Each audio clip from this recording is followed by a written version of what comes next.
Oh yeah, welcome back to my channel, or to the channel, whichever way it is. Anyway, just like to start on some terrible news. As you can see from what you're looking at here, somebody has gone to the effort of defacing the Citroen, and it appears that they've drawn an excited phallus on the bonnet. Not sure who it is, but with the likeliness or the likingness it is to mine, I can only assume it's somebody who's seen mine, which narrows it down massively. So I just thought I'd leave that with you. It's unfortunate because it's actually a permanent marker, as you can see. No matter what I do, I could take an angle grinder to it. The clue's in the name permanent, and that's just not coming off ever. So I'm just gonna have to leave it there. Right, so anyway, this is what we're here for today.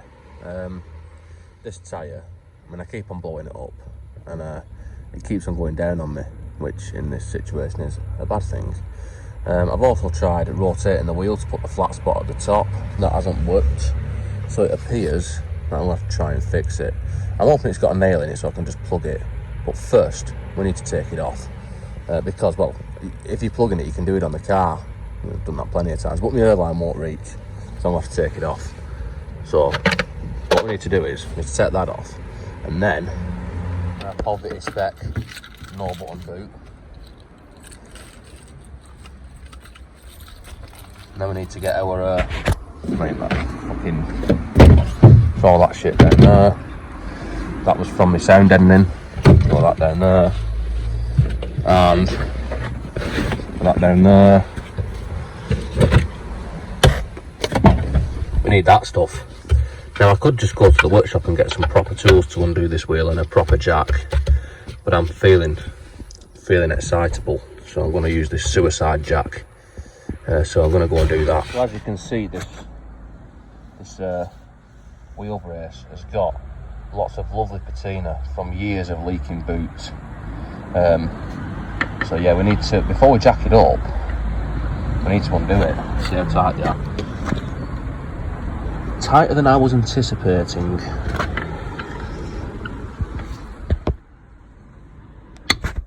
Ooh.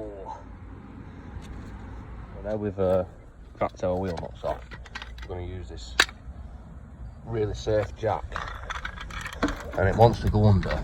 You see, there's actually a place for it on the sill. Just wind it out a bit to make it fit. Right, so now you've got it into position. You can see where it goes because there's a mark on the sill, like a different section of the lip on the sill. Then you just got to wind it up, and what you'll probably notice is if you've got the handbrake on, then the back wheel wants to stay still. It wants to pull the car towards it as the suspension goes up, and it twists the jack. So as you get so far up, right, you want to be careful doing this. You might want to. This doesn't look too bad actually. If it starts doing it badly, you might want to release the handbrake and let it squirt. Just release it very quickly. But do that at your own risk. Do this at your own risk with the shit fucking standard jack with nylon bushes that are all fucked as well. But that's up to you. That's just what I'm doing. I'm not going under this. You see what I'm talking about, the jack twisting? Yes. So as you can see now, I've let the handbrake off and just let it settle because it's on flat ground, which I said do at your own risk, and it's perfectly stable. That's not going anywhere, is it? Look at that. So anyway, let's take the wheel off and hope it don't fall on the floor. See now, we've removed the wheel. We're going to have a look for anything stuck in it. But we might have to put air in it because, as with a lot of ventures we're doing, we need to find the hole. So anyway, let's go and fill it up with air. So initially, we put some air into it. Yes.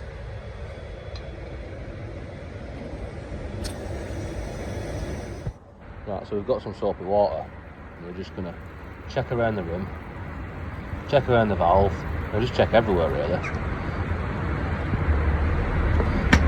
Yes.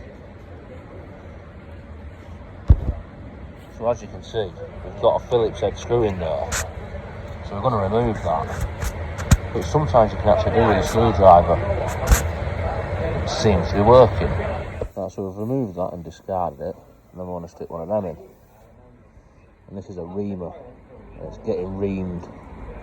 So you push that through.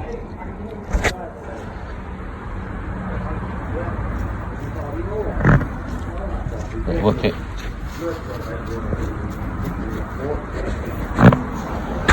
You can see where I'm going. You've got to whip it till it's, well, till it's reamed it. So what I'm going to use is one of these plugs, and it's actually classed as a temporary repair, but I've fitted plenty of them and they seem to outlast the tyre, but take that as you will.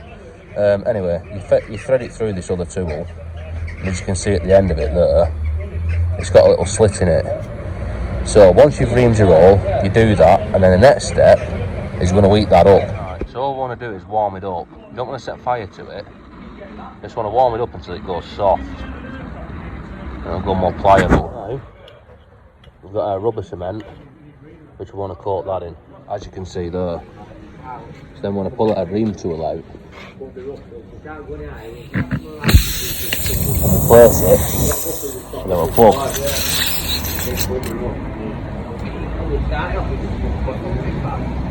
You want to put the full lot in. You've got to push it quite hard as well. And once it goes through, it'll go through all the way. Then you just yank it out and swap your foam with it. Right, so now we've topped the tyre back up with her, and we need to trim this off. About 5 minutes later, let the glue dry a bit, and it's just as simple as trimming this off. A salmon knife. Other brands are available. It does help if you pull this while you're cutting it for a bit. Yes. And then, before we put it back on car, I always like to give it a dab of glue on top of there. Probably does absolutely nothing, but just something I do. Wheels back on, and I mean I'm showing steps that no real motor really need to see, but it makes the video longer and more interesting, doesn't it? Yes. Look at that. Yes. Yes. Firstly, put all the shit back where we got it from. We've already tightened our wheel up, left the jack out, put it all away, and now we need to put this back on. And then we're done. Oosh. There we go. So as you can see, that tyre is lovely and round again, and it's ready to tear up the streets and just take on all comers. 68 horsepower's worth. Anyway, just like to add that these are classed as a temporary repair, so if you are going to do one, they are classed as a temporary repair, but they do work really well, and it will probably outlast the tyre, because I probably won't change it, but we'll see. And also, I'd just like to say, there's no real thing. I haven't been on here much because I've just been busy, so I haven't made many videos, so anyway, I'll just leave you with that. See you, bye.